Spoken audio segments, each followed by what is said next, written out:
بسم الله الرحمن الرحيم الرحمن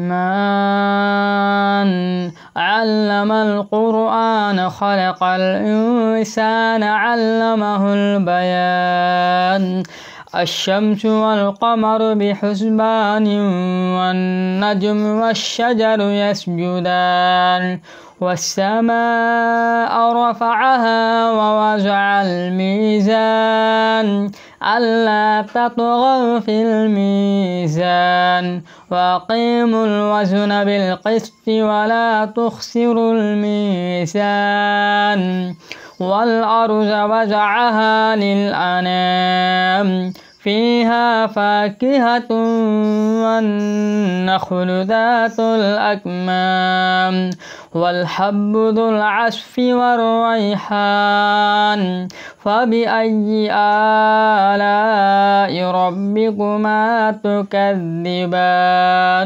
خلق الإنسان من صلصال كالفخار وخلق الجان من مارج من نار فبأي آلاء ربكما تكذبان رب المشرقين ورب المغربين فبأي آلاء ربكما تكذبان مرج البحرين يلتقيان بينهما برزخ لا يبغيان فبأي آلاء ربكما تكذبان يخرج منهما اللؤلؤ والمرجان فبأي آلاء ربكما تكذبان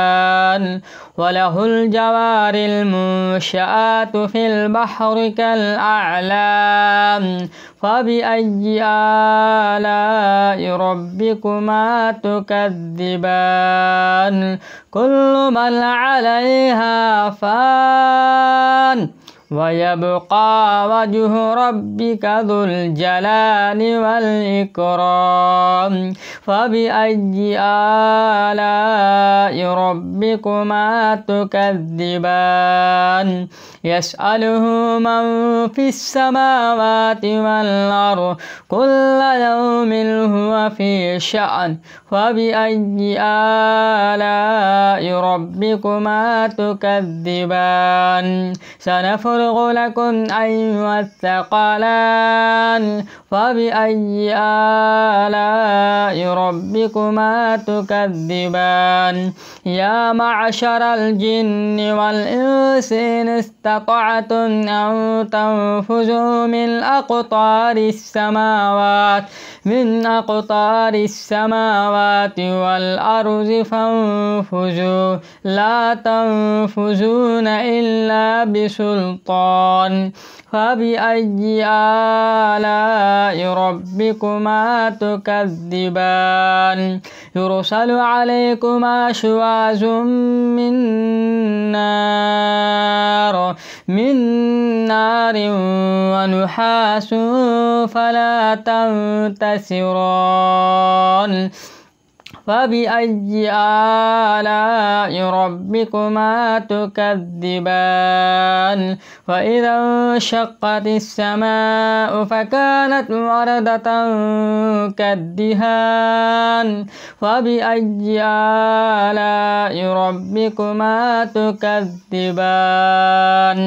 فيومئذ لا يسأل عن ذنبه إنس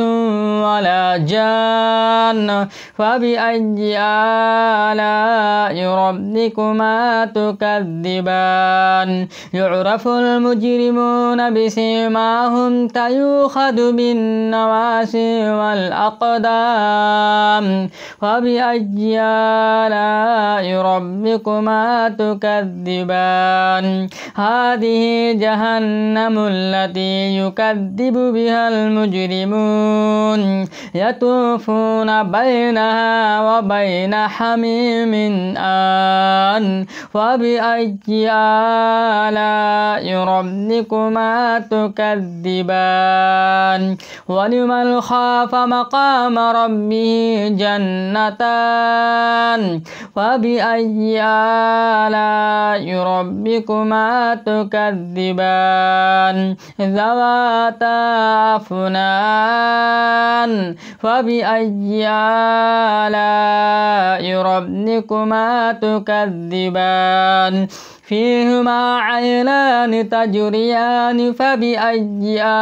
آلاء ربكما تكذبان فيهما من كل فاكهة زوجان فبأي آلاء ربكما تكذبان متكئين على فرش بطائنها من استبرق وجنى الجنتين دان فبأي آلاء ربكما تكذبان فيهن قاصرات الطرف لم يطمثهن إنس قبلهن ولا جان فبأي آلاء ربكما تكذبان كأنهن الياقوت والمرجان فبأي آلاء ربكما تكذبان هل جزاء الإحسان إلا الإحسان فبأي آلاء ربكما تكذبان ومن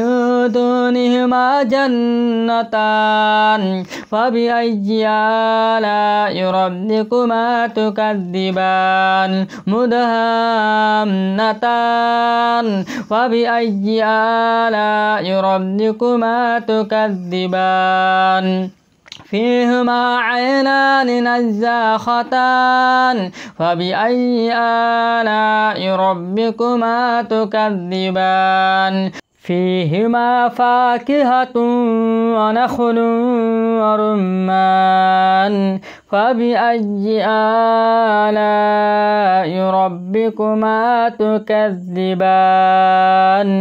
فيهن خيرات حسان فبأي آلاء ربكما تكذبان حور مقصورات في الخيام فبأي آلاء ربكما تكذبان لم يطمثهن إنس قبلهن ولا جان فبأي آلاء ربكما تكذبان متكئين على رفرف خضر وعبقري حسان فبأي آلاء ربكما تكذبان تبارك اسم ربك ذي الجلال والإكرام تبارك اسم ربك ذي الجلال والإكرام.